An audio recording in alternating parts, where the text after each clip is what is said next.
entrevista con Pedro Ferriz de Con. Central FM. Equilibrio. Quiero que conozcan un hombre muy interesante que es Federico Rubli. Él es vicepresidente del Comité Nacional de Estudios Económicos del Instituto Mexicano de Ejecutivos de Finanzas. Y bueno, me da muchísimo gusto tenerte aquí, Federico, y platicar. Hay una expectativa muy baja sobre lo que podremos crecer en la economía mexicana en este año 2022, que se supone que tendría que haber sido un primer año consolidado de recuperación. Tenemos, digamos, factores externos. Tenemos una pandemia que no termina.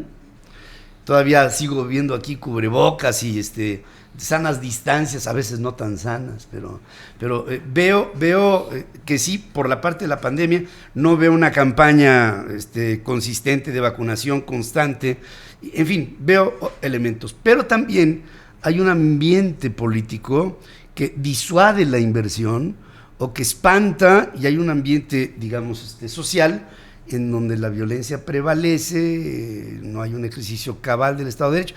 Hay muchas cosas, pero tu perspectiva y la del IMEF, ¿cómo han venido analizando esto en un año que pues podría haber sido un año de esperanza? Sí, claro que sí. Bueno, antes que nada, muchas gracias de tenerme aquí contigo, ¿no? Y con tu auditorio. Mira, yo creo que lo importante es ver lo que hemos analizado nosotros en el IMEF de lo que es la perspectiva de crecimiento para este año. Y lo digo porque hicimos una revisión muy fuerte de esa expectativa. Todavía hace un mes teníamos una tasa esperada más o menos del 2.7% para este año. Ahora la acabamos de bajar al 2%. Es una revisión seria, ¿no? Además de los factores externos que mencionas, pues obviamente el factor interno, o sea, el hecho que se ha deteriorado tanto el ambiente político en las últimas semanas, obviamente influye en la perspectiva y la expectativa de los inversionistas. Y claramente todo lo que hemos estado viendo, pues es un inhibidor muy fuerte para la inversión.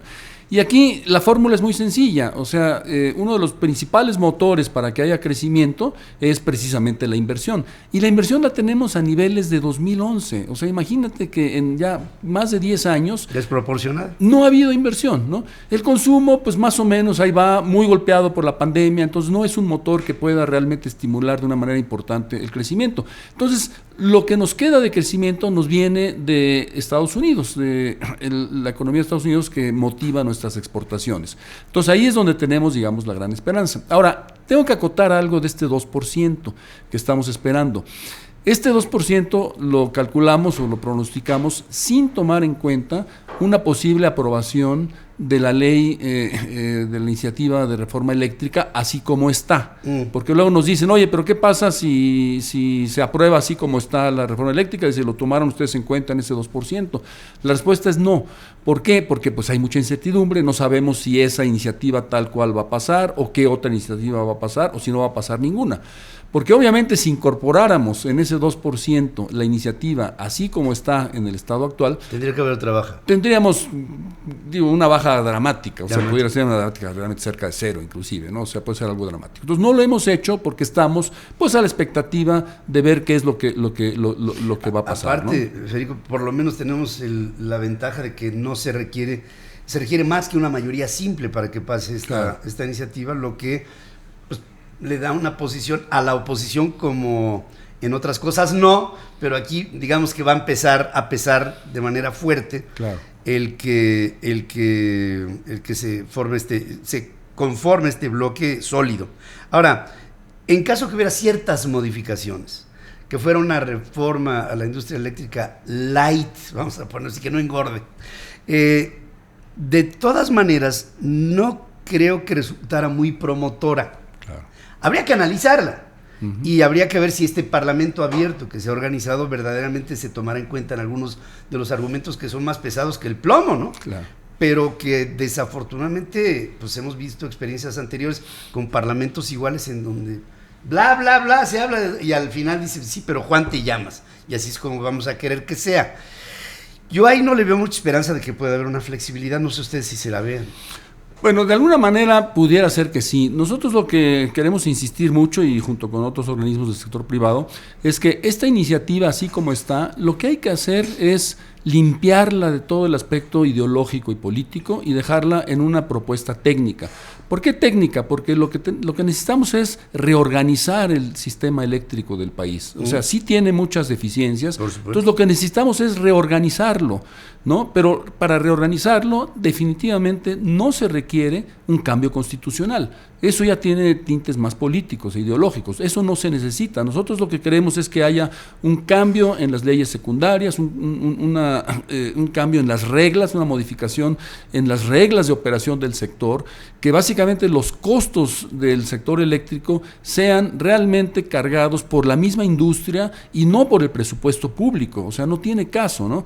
Y en ese sentido lo que necesitamos al limpiar esta iniciativa, lo que queremos es que sea una iniciativa para el beneficio de México y no para beneficiar a una empresa monopólica del Estado que ya de por sí es ineficiente y claramente con más subsidios públicos se va a volver todavía más ineficiente. Entonces, en resumidas cuentas, necesitamos una reforma eléctrica para el país, para el sector, pero no para simplemente enfatizar un monopolio estatal que, bueno, como funcionaba en los años 70, que es lo que no queremos, ¿no? Y para el futuro, ¿verdad? Y para el futuro. Fíjense que en función de inversiones que tienen que ver con energías, la mayoría de los proyectos son de medianos y de largos plazos. Es un tiro largo. Entonces, las políticas que hoy no se tomen en beneficio de lo que será el futuro crecimiento y demanda en crecimiento de energía en el país, se va a ver a lo largo del tiempo, porque no puedes llegar a decir, bueno, tenemos esta carencia, la suplimos ahorita y en este momento la complementamos. No, tiene que pasar tiempo. Entonces las planeaciones son de medianos y de largos plazos en todo.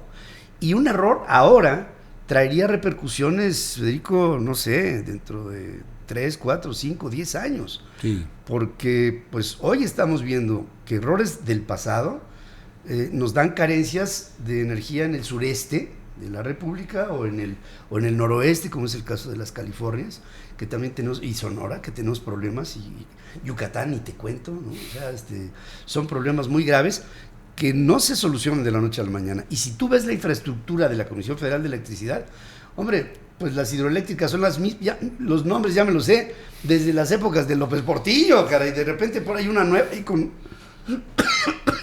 Carlos Salinas de Gortari, pero las cosas no han cambiado mucho en función de la infraestructura. Y también vemos una tendencia de energías sostenibles, sustentables, que aparentemente este gobierno pues no apoya. Muy grave, muy grave. Sí, esa parte es muy grave. O sea, vamos en sentido contrario a cómo va el mundo, ¿no? Afortunadamente, yo creo que el gobierno de Biden ha sido muy claro de que México se tiene que mover, si es que queremos cooperar con nuestros socios de Canadá y Estados Unidos, nos tenemos que mover hacia la generación de energías limpias. O sea, no podemos subsistir ya con estas plantas de carbón y de combustóleo, etcétera, ¿no? Entonces, yo creo que esa es una parte crucial. O sea, el mundo se está moviendo a esta innovación y pues simplemente México se quiere quedar atrás en eso, ¿no? Y parece mentira que el concepto es tan fuerte que a veces es difícil entenderlo. Estamos viviendo el final de la era del petróleo. Claro. O sea, esa era la que tú y yo nacimos, que pues fue, digamos, el esplendor de la revolución industrial. Hoy está feneciendo y en poco tiempo, digamos, en términos de la humanidad no es nada, pues el mundo se va a mover de otra manera. Claro. La energía va a ser de otro tipo de recursos y evolucionará seguramente hacia cosas verdaderamente impresionantes en todos los órdenes tecnológicos. Pero estamos viendo un cambio de era, estamos viendo el final de una era del hombre para empezar otra. Ayer salió una notita por ahí perdida, en donde la presidenta de General Motors se dio un paseo en un vehículo en donde iba ella sola, sin conductor, y no venía manejando. Entonces, cuando te pones a ver eso, dices, algo tenemos que pensar out of the box, claro, o sea, fuera de la caja, ¿no? Y aquí pareciera como si estuviéramos viendo un gobierno que proyecta el futuro viendo para atrás. Claro. Y esto pues se traduce en que hoy el IMEF dice, pues no veo un ímpetu en el crecimiento, no veo un estímulo a la inversión. Tiene que haber un ambiente para que, claro, o sea, invertir es sembrar, y si no hay un ambiente de siembra, pues no hay semilla, ¿no? Claro. Y no es posible que germine nada así. Sí, claro, totalmente. Ahora, también déjame tocar otro punto que pues viene a adicionar a todo este ambiente económico adverso que estamos enfrentando este año, que es el problema de la inflación, ¿no? O sea, estamos viviendo una inflación pues la más alta en los últimos 20, 21 años, ¿no? Afortunadamente yo creo que el Banco de México ha hecho lo que tiene que hacer y lo inició desde hace ya algunos meses, en anticipación a lo que va a venir más adelante, que es el cambio, ya muy pronto, quizá en marzo, de la Reserva Federal, de iniciar su ciclo de alzas de tasas de interés. Y ahí, bueno, pues obviamente el Banco de México va a tener que seguir prácticamente también estos aumentos, ¿no? Pero ahí hay que tener la conciencia que no hay de otra. Para controlar la inflación, el instrumento que se tiene que hacer, aunque sea doloroso, es la restricción monetaria mediante el incremento de las tasas de interés. ¿Por qué? Porque vamos a poder cosechar un beneficio futuro de una menor inflación, que pues es obviamente lo que puede alentar la prosperidad en el consumo y de todos los mexicanos, ¿no? Entonces, sí hay un problema de inflación. Mucho, hay que reconocerlo, este problema de inflación viene dado por el exterior. Estados Unidos está viviendo la inflación. Pandemia, ¿no? Y por la pandemia, desde luego. Se suspendió la cadena de suministros. Exacto. De una manera importante. Vino un parón del planeta, ¿no? Sí, sí. Y apenas lo estamos recuperando. En Estados Unidos se le metió mucho dinero al circulante, ¿no? Tremendo, claro, ¿no? Tremendo, claro. Y aquí no tenemos un plan de recuperación. No. Y eso fue muy desafortunado, porque después de la gran recesión del 2020 de 8.5% de caída, obviamente vienen estos rebotes. Lo natural era que en 2021 hubiera un rebote. Desafortunadamente el rebote va a ser o fue insuficiente, porque va a ser más o menos un 5%, que es lo que ha calculado el INEGI de manera oportuna, ¿no?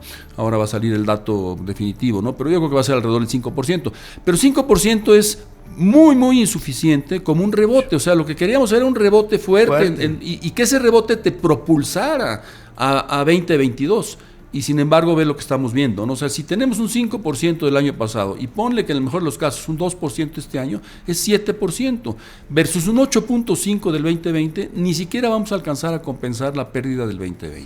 Hace muchos años, aquí sentado conmigo, Paul Volcker, ¿te acuerdas aquel? No, un tipazo. Tipazo. Decía, Pedro, in economy we have to have no surprises. Claro. O sea, cuando hay sorpresas que te vas encontrando, es como si te encontraras minas antipersonales, ¿no? O sea, vas caminando en un terreno minado, claro, y te encuentras con una sorpresa y con otra y con otra y con otra y con otra, y cuando no son casas grises, son verdes y pues a veces lo que necesita la inversión es la tersura, claro, de la paz, en donde haya un ambiente propicio para crecer. Claro, estabilidad. Ojalá y esto se logre. Y Federico Rubli, me da muchísimo gusto el verte a ti y ver en tu rostro el rostro del Instituto Mexicano de Ejecutivos de Finanzas, que siempre han tenido una postura profesional, equilibrada, ponderada, estudiada de lo que pasa en México. Y esto para nosotros es algo que es motivo de reconocimiento para ustedes. No, muy amable, muchas gracias, y por la oportunidad precisamente de transmitir esto a tu público. Muchas gracias, gracias por estar aquí. Gracias, Pedro. Gracias, Federico Rubli, que es vicepresidente del Comité Nacional de Estudios Económicos del Instituto Mexicano de Ejecutivos de Finanzas. Central FM. Equilibrio.